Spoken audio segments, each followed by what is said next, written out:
Todos los edificios guardan historias y los más antiguos suelen además guardar secretos.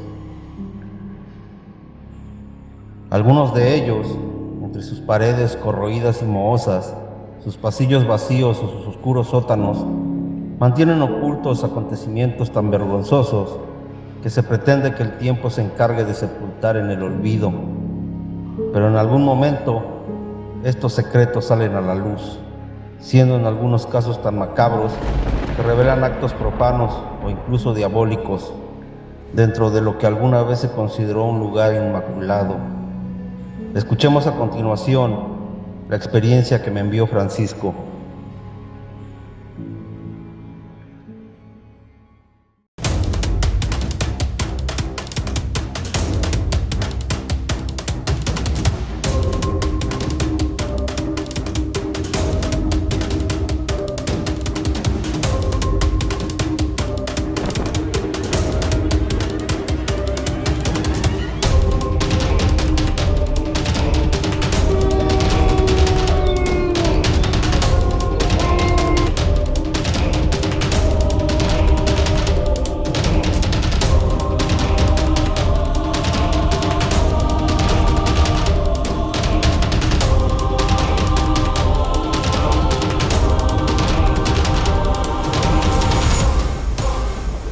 El tren que recorre la niebla.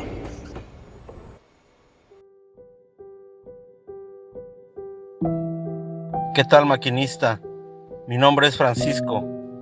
Yo le quiero contar esto que mi padre nos platicó cuando trabajó en un edificio antiguo, muy antiguo, que por lo que hoy sé, antes era un monasterio, luego fue la cárcel del Estado, y muchos años después lo remodelaron para convertirse en lo que hoy son oficinas del gobierno y una biblioteca. Esto pasó hace 40 años más o menos. El lugar es enorme. No voy a dar detalles de en qué ciudad está ubicado, pero lo que sí le puedo mencionar es que ese edificio ocupa toda una cuadra completa. Es enorme y está en el centro de la ciudad. Es como un castillo antiguo. Tiene torres y es de 2 pisos, pero en la parte de abajo tiene unas bóvedas o calabozos, donde se supone que encerraban antes a los prisioneros.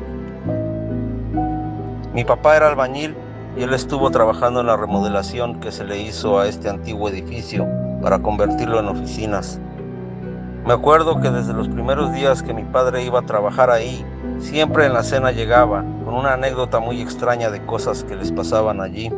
Él decía que eran muchos trabajadores y se repartían en cuadrillas, y cada cuadrilla trabajaba en un área de ese lugar.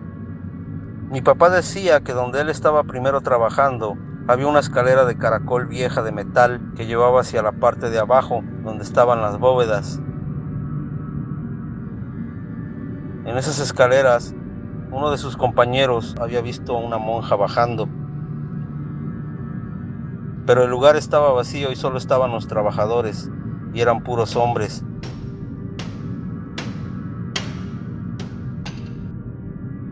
Una noche en la cena, nos comentaba que le tocó escuchar voces cuando estaba solo en los cuartos vacíos, ahí en la planta baja.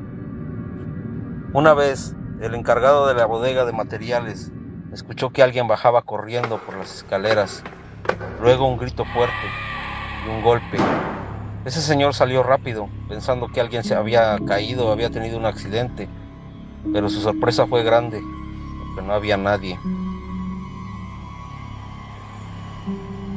Los veladores decían que en la noche era espeluznante estar ahí, porque se escuchaban lamentos de una mujer y a veces risas de niños. Uno de los veladores, que era amigo de mi papá, le contó que le tocó ver a una monja por los pasillos, que la vio de espaldas, como deslizándose, y salió corriendo de allí. Pero lo más horrible que pasó ahí fue la vez que mi papá y otros 2 compañeros les tocó bajar a las bóvedas a trabajar, porque iban a reforzar los muros. Ese día estaban perforando una de las paredes cuando se encontraron huecos, y al romper encontraron maderas viejas. Empezaron a sacarlas y eran cajas, y se dieron cuenta de que eran ataúdes, pero pequeñitos. Ellos abrieron varios y adentro tenían los restos pequeñitos, como de niños o bebés. Eran ya los puros huesitos, pero lo horrible de esto es que los cráneos o las calaveritas tenían 2 cuernos y su espalda terminaba en un rabo.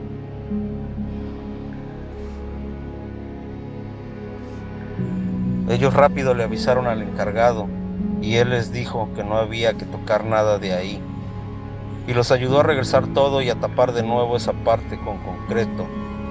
Mi papá nos contó que eran muchos, como unos 20 ataúdes pequeñitos de madera sellados con clavos, y adentro de cada uno tenía un pequeño esqueleto con 2 cuernitos y sus huesitos formando un rabo o una colita, como con vértebras, y cada uno estaba envuelto en un trapo blanco. Y como le digo, volvieron a tapar toda esa pared con cemento y a nadie más le dijeron. Esto fue algo que a mi papá nunca se le olvidó y siempre salía a la plática cuando hablábamos de cosas extrañas.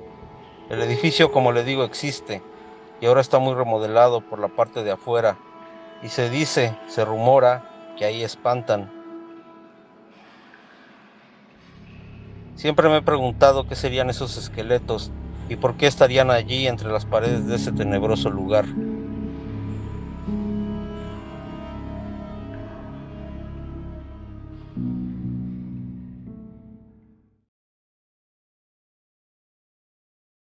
Me parece increíble lo que nos compartió Francisco, y debo decir que es uno de los casos más interesantes que he recibido en el tren. No es de extrañar que este edificio se encuentre completamente cargado de energía negativa. El haber sido en el pasado una cárcel nos dice mucho, un lugar que fue morada de criminales y seguramente de muchos inocentes que cubrieron largas condenas tras esas paredes, impregnadas de sufrimiento, dolor y desesperación. Pero antes de esto, Francisco mencionó que fue un monasterio, con el cual pudieran estar relacionados aquellos extraños esqueletos que alguien intentó ocultar en lo más recóndito de este lugar. Existen muchas historias de abusos y sucesos terribles que ocurren en este tipo de recintos, y de hecho, se han reportado hallazgos macabros en fosas de monasterios, pero no se ha reportado jamás algo como esto. Aunque resulte sorprendente, los monasterios solían ser lugares frecuentados por el demonio, o eso se mencionaba en siglos pasados. Parece ser que la exaltada espiritualidad, los rezos, las devociones y las privaciones de los monjes y las monjas no conseguían cerrar las puertas a los demonios. Los posesos y posesas, ciertos o falsos, proliferaron en el mundo católico. Existen algunos casos que salieron a la luz. En Francia está el caso de las monjas ursulinas en Loudun, y en Perú, las monjas del convento de Santa Clara de Trujillo, por poner 2 ejemplos. La posesión demoníaca de las monjas de Trujillo era definida como una pasión, como algo incontrolable. De hecho, a las monjas se les nombraba energúmenas por la fuerza descomunal que tenían. Llegaba a decirse que se necesitaban hasta 3 hombres para controlarlas, pero también se las nombraba así por sus palabras impronunciables. Parecía que a ese convento no había llegado un demonio, sino legiones. También han circulado rumores acerca de que se practican rituales satánicos en este tipo de recintos, incluso en las más altas esferas, como el Vaticano. Haciendo algunas conjeturas, los esqueletos que encontraron en este lugar podrían de algún modo estar relacionados con rituales de evocación hacia algún ser oscuro. La forma que mostraban aquellos pequeños esqueletos encaja con la representación típica que se le da al diablo o Satanás, con cuernos y cola, hablando en el sentido de las personas que creen en ese personaje. ¿Será posible que las monjas de aquel lugar hubieran engendrado esas pequeñas criaturas, pero que por alguna causa no sobrevivieron y fueron sepultadas entre las paredes más ocultas de ese monasterio? ¿Con qué tipo de ser tuvieron que relacionarse y con qué finalidad? Esto sin duda quedará como una gran incógnita. Agradezco a Francisco por haber compartido este macabro e insólito caso, y a ti, pasajero, te invito a que dejes tus comentarios al respecto, y si tienes algún relato interesante como este que desees compartir, escríbeme a mi correo. Soy David Ripper, el maquinista, y te deseo una excelente noche. Hasta la próxima.